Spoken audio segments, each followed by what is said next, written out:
32nd board hot topics in the sport. They don't get any hotter, JT, than the penalty that I'm sure everyone watching this show already knows about. Jett Lawrence ended up with a 1-lap penalty for fouling the start in the first moto at Ironman. We did have AMA racing director Mike Pelletier live with us on the broadcast to explain it. Here are his words. Mike Pelletier for the AMA. We got you. Hey, guys. Well, that was a surprise. We have not seen a penalty like this, so it's a 1-lap penalty. Where do you come up with that level of penalty? Yeah, actually, that is a set penalty in the rule book, so that's not a varying penalty. Jumping or fouling the gate is a set 1-lap penalty. Okay, so Mike says this is different than, say, Chase Sexton getting stuck in the gate at the Detroit Supercross because Sexton wasn't able to go forward. He was trapped in the gate. Jett, as the AMA sees it, JT, was ahead of the group. And that counts as a jumping or fouling the gate. You can read the rule here. Doing that may result in a penalty of 1 lap or disqualification. So they gave him the 1 lap. If you freeze frame it, it is true that his wheel was ahead of everyone else the moment that gate was on the ground. But he was behind everyone 1 second later, like literally 1 second later. And then the rule, as I just read it there, says may. We may do this, which also to me means we may not. But as Mike described it on the show, and as he told Honda, this is black and white. They have to enforce this penalty. That confuses me to no end. Yeah, this is a tough one. And I want to be very clear. I think that Mike Pelletier is doing a great job for AMA Pro Racing. I think he is the perfect person to be in this role. And he has progressed them from where I think were some dark times for AMA Pro Racing and some of the rulemaking and processes that we saw. This was a tough one, though, and I don't think that Mike felt like he had an out. Just like you said, I think in his mind, the way he interprets the rule, this was the only outcome, either 1-lap penalty or disqualification. He chose the less punitive of the two, which was 1 lap, and there we go. My issue really comes in with the construction of the rule as Mike interprets it, because I'm just a believer that there needs to be some sort of room for logic, nuance, and common sense in a rule. I don't want people making things up on the fly. That's not really it. But when you have something that is interpreted as this black and white, where there's no wiggle room whatsoever, I just don't think that's going to be a good setup over time. You're going to be put into situations where the penalty is going to be far too severe for what the mistake was. And also in this, there should be some sort of brevity or some sort of in lieu to, I don't think he was trying to gain an advantage. This was a mistake. And I think the rule was made towards someone trying to gain an advantage, someone trying to jump the gate to get in front of everyone to get a better start. That's what I believe the rule was written for. This was not that. So we are penalizing someone for something that they weren't intentionally trying to do. And back to the prior point, intent, I believe, should be a factor in any ruling like this. And the way the rule is constructed, there is no place to consider nuance, intent, or anything otherwise. Mike felt like this is what he had to do. This is what the penalty was done. I can tell you in speaking to people at Honda, riders, mechanics, Lars Lindstrom, they could not disagree with this ruling any more strongly, humanly possible on any planet. You could not disagree with this ruling anymore. And it's a really tough thing because Jett Lawrence got punished for something he had already been punished by himself for. Starting 23rd, when you're a historically top 3 starter, is already a big punishment in and amongst itself, let alone adding what came to be a 125-second penalty on top of it. And unfortunately, does it somewhat overshadow the first win here for Hunter Lawrence? A mixed day for Honda because they're not happy about this rule, but they also benefit because Hunter finally got a win. I think the good thing, JT, maybe you agree with me on this, Hunter has ridden so well for so long on the 450 that it's not an asterisk-style win, even though it actually kind of is. Yeah, I think this was inevitable. You know, we had been wondering, hey, when was this going to come? He's been so close for so long. And sometimes things just go your way. You know, there are so many times in life when things just work against you. The math doesn't happen. Look at Chase Sexton in the second moto with the front brake issue. Like, these things tend to happen. So when things go your way, and maybe necessarily Hunter Lawrence wasn't the fastest guy on the day, that's okay. Don't be discouraged because you got a win in an unorthodox way. So congrats to Hunter Lawrence. I think whether you want to say he necessarily deserved it on this day or not, that's for, you know, the viewer to decide. I'm just saying when you put yourself in good position for long enough, and you continue to get the start, you continue to ride this fast, eventually it's going to happen. Just ask Phil Nicoletti. Yes, that's right. Our guy Filthy Phil, after we exhausted ourselves with retirement parties at the end of SMX last year, decides to race motocross in Canada this summer and ends up winning the Canadian national title without winning an overall because everybody else was crashing and having mechanical problems all over. So credit to you, Phil, but we're not getting our money back for the retirement parties. I mean, you got a bonus. Can you pay us back? This feels different to me a little bit than JT. How many memorable Matt Gerke going like 9-1 to win one race ever in his career at this level? This is not that. This isn't a 10th place guy who everything broke one weekend and he won. This is a guy who's on the podium every week and is inches away from a win. So full marks to Hunter Lawrence. Well done. And it doesn't affect the championship too much. But to my earlier point, I think everybody's lucky that it doesn't, because Jett Lawrence is still in position to clinch the title this weekend. Our statistician Clinton will tell us more about that later. Haiden Deegan put himself back in position to clinch this weekend, so might still have number one place at Unadilla. We might, but just to touch on that point you made, it probably won't affect the outcome of this Pro Motocross Championship, but it could affect the seeding. It could affect the battle between Chase Sexton and Jett Lawrence for seeding going into the Super Motocross World Championship playoffs. That is a real thing, one way or another. You could say Chase crashed out of the second moto, fine. You could say Jett lost points, but if you gave Jett those points back, now we're at what, 12 going into the last two rounds? That's a big deal. So it's another thing to think about.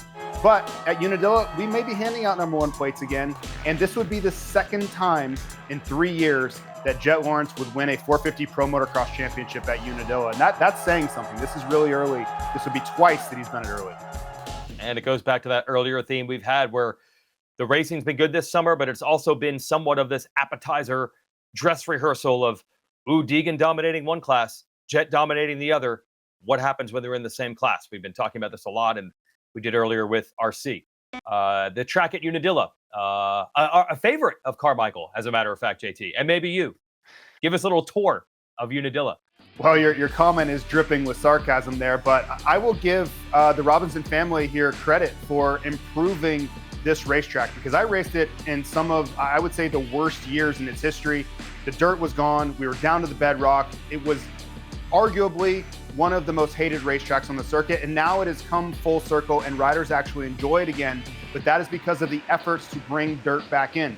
There's loam, there's topsoil, there's traction, there's line choice, there's ruts, and that just adds to the lore of what Unadilla is. The layout's always been fantastic, but the soil composition has really been the story over the last decade plus, and I think it's really climbed the ranks again as far as which tracks that riders prefer to go to, and some they're just kind of looking to get through the end of the day. Deegan 450, you see that headline on the screen. Don't get too excited. I know you might be thinking we're talking about if he clinches the title at Unadilla, will he race a 450 at Budds Creek? I've been told by multiple sources that is not going to happen. I was a source that said it was, because Bobby Regan, the team owner, said that was going to happen. I think that was some of Bobby's mental, motivating, mind game tricks that he likes to play on his riders. Maybe it worked. Deegan went 1-1 in Ironman. But we do know this, JT. He will race a 450 next summer in Pro Motocross. They made the contract official. That's the news everyone wants to hear. Well, I would say you don't get too excited. You're the one that broke this story and had the internet blaze with him possibly racing at Budds Creek. But in the end, credit to Brian. He's doing exactly what they said they would do. They would continue to learn, and they really wanted to go after the likes of Jett and Chase and Hunter and Tomac in 2026 in motocross, where Haiden is most comfortable. That's been the plan since I was there speaking with them last November of 2024. So I give them credit for sticking to that plan. I do think that this is the best course of action for Haiden. I think you go when you're ready.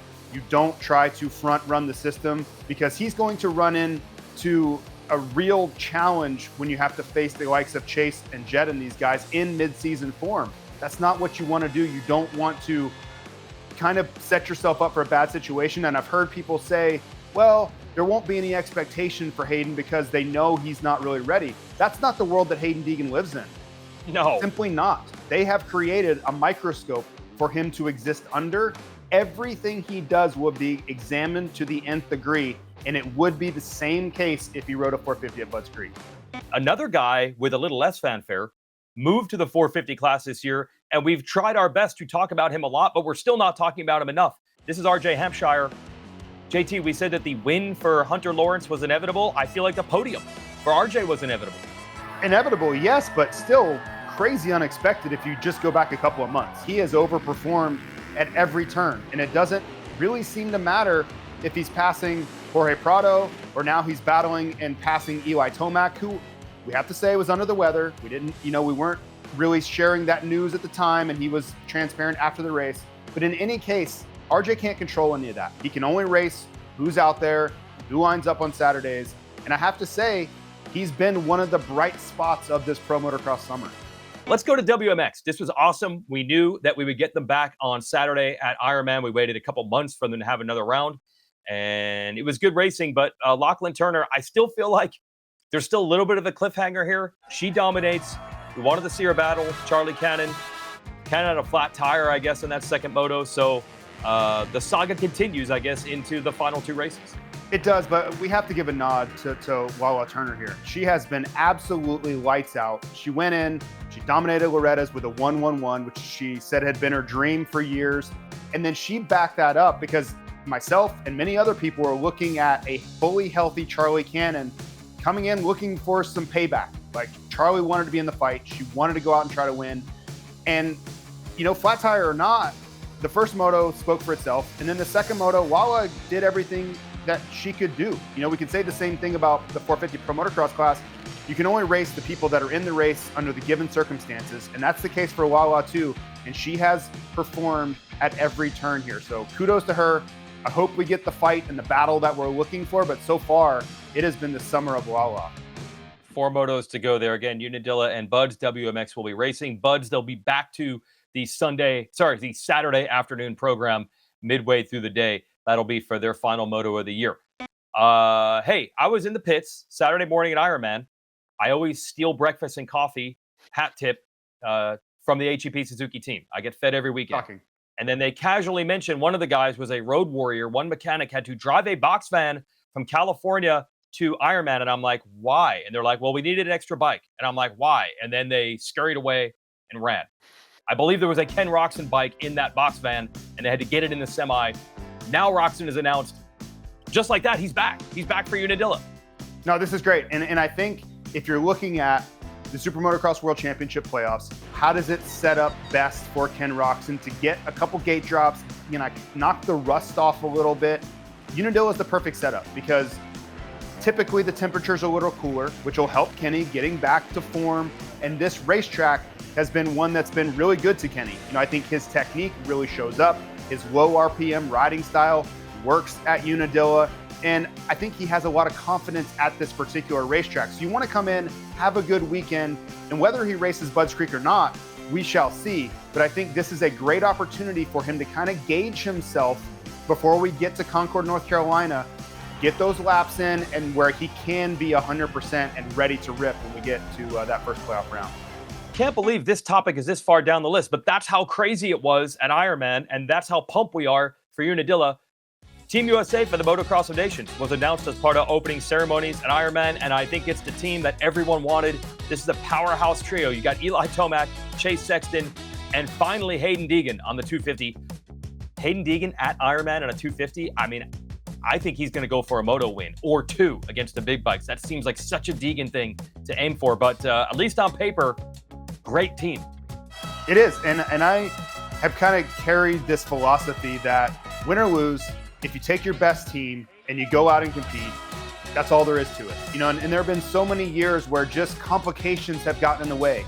Team changes, scheduling.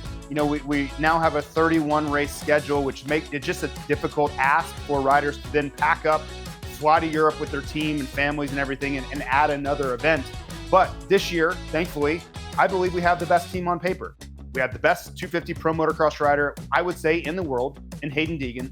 And we have our best Americans in the championship of Eli Tomac and Chase Sexton, who were both on the winning team in 2022. So, win, lose, or draw, we have the best team we could possibly have And anytime you're going to offer that up to, I think, the American fans, you're going to be applauded for it. So let's get it on.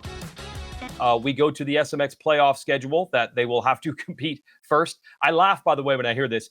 There used to be a complaint there were too many weeks between the end of Pro Motocross and Motocross of Nations. Well, they don't have that complaint anymore. We just roll right into it.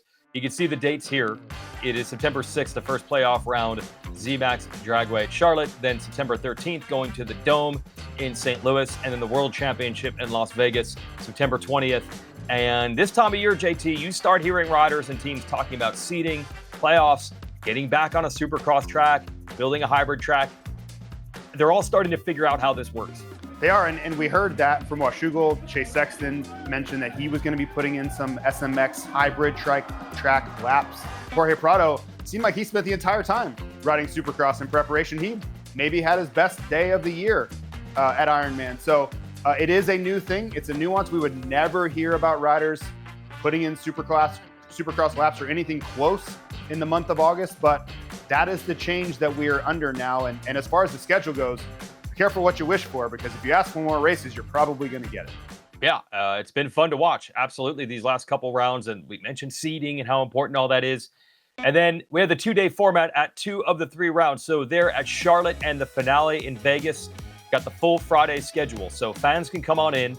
There's autograph sessions as there normally would be on Saturday, but also on Friday. There's a pre-race press conference. Fans can not only attend, but we usually pass a microphone around and take a few audience questions. There'll be practice sessions, pit bike racing in between the practice sessions, and our own SMX Insider show live for the fans Friday evening. So lots to do on Friday. Honestly, if you go to a Pro Motocross race, there's some stuff happening Friday anyway. So why not just really make a splash out of it, which is what happens at these races. Yeah, this is awesome. My favorite aspect of this is getting to do basically what it essentially is a live podcast with the SMX Insider Live. You and I get to host it. We get stars of the sport, guys like Ricky Carmichael and James Stewart, other media outlets come in and join, and we get to hear their ridiculous takes on the sport. So it's a real questions from the audience. So if you've never been, you should definitely make an attempt to show up at rounds 1 and 3 on Friday and join in. It truly is an interactive experience where you don't get to do things like that. In other sports, you do Colin Cowherd or Michael Wilbon or whoever you want to talk to, and you get to hear, not to mention guys like Ricky Carmichael and James Stewart. Okay, just about ready to wrap up this episode of SMX Insider. I'll tell you where, when, and how you can watch the broadcast over the weekend. Everything will stream live on Peacock or that 80% off SMX Video Pass if you're outside the United States. Race day live at 10 o'clock Eastern Time Saturday morning. That's an hour of qualifying coverage. And the motos, as always, start at 1 o'clock. We'll have a halftime show. We'll have a live post-race show. Hi folks, Lee Diffie from NBC Sports. If you enjoyed what you just watched, well, it's time to bring the action and subscribe to the Motorsports on NBC YouTube channel. You can have it all: news, highlights, interviews, and analysis. So go for it.